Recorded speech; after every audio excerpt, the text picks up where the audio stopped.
দেশি style cook মানে সম্পূর্ণ দেশি স্বাদে ইজি রান্নার রেসিপি। আজকে আমরা তৈরি করব কাচকি শুটকি ভর্তা। ভর্তা তৈরি করার জন্য আমরা এখানে সরিষার তেল গরম করে নিচ্ছি। যেহেতু আমরা ভর্তা তৈরি করব, ভর্তাতে সবসময় সরিষার তেলটি ভালো লাগে। চুলার আঁচটি আমরা মিডিয়াম লো ফ্লেমে রেখেই তেলটি ভালো করে গরম করে নিলাম। এরপর এটার মধ্যে দিয়ে দিলাম 3টি শুকনো মরিচ। শুকনো মরিচগুলো আগে প্রথমে ভালো করে টেলে নিতে হবে, নয়তো অন্য কিছুর সাথে যদি আগে শুকনো মরিচ একসাথে দেই তাহলে শুকনো মরিচগুলো কিন্তু টালা হতে চায় না। তাই শুকনো মরিচগুলো অবশ্যই আগে টেলে নিতে হবে। আমার শুকনো মরিচগুলো ভাজা হয়ে গেছে। এরপর আমি একে একে দিয়ে দিলাম রসুন, পেঁয়াজ এবং কাঁচামরিচ। এগুলো এখন আমি একটু হালকা ভেজে নেব যাতে কাঁচা গন্ধটা চলে যায়।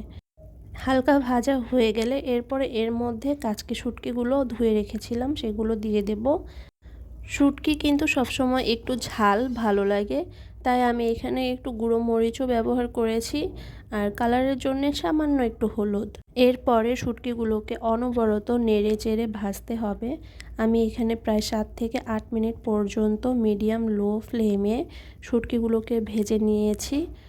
আর শুটকিগুলো আমি ধোয়ার আগে কিন্তু টেলে নেইনি, এটাকে শুধুমাত্র সামান্য একটু গরম পানি দিয়ে ধুয়ে নিলেই হবে। এতে ভেতরে যদি কোনো বালি থেকে থাকে তাহলে সেটি বের হয়ে যাবে। আর এখন আমরা এটিকে ভালো করে কড়া করে ভেজে নেব ঠিক 7 থেকে 8 মিনিট। এরপরে এটিকে আমরা পাটায় বেটে নেব। আমার চ্যানেলের প্রতিদিনের ঘরোয়া আয়োজনগুলো শেয়ার করে থাকি।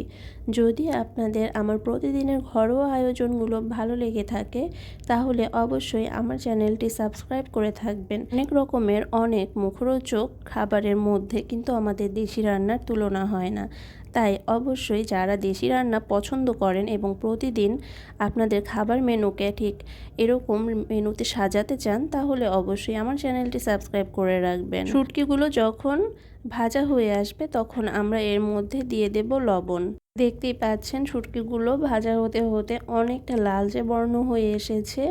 ঠিক আপনাদের শুটকিটিও কিন্তু এরকম লালচে বর্ণ চলে আসবে।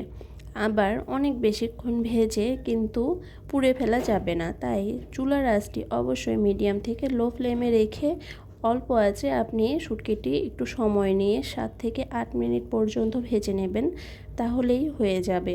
আসলে এত অল্প সময়ে যদি একটা ভর্তা তৈরি করা যায়, আবার সেটা যদি হয় এত লোভনীয়, তাহলে তো কথাই নেই। শুটকিগুলো কিন্তু ভাজা হয়ে গিয়েছে। এতক্ষণ পর্যন্ত যারা এত মনোযোগ দিয়ে আমার ভিডিওটি দেখেছেন তাদের সবাইকে অনেক অনেক ধন্যবাদ। আপনারা অবশ্যই আমার সাথে থাকবেন। এখন শুধু পাটায় বেটে নেওয়া বাকি আছে।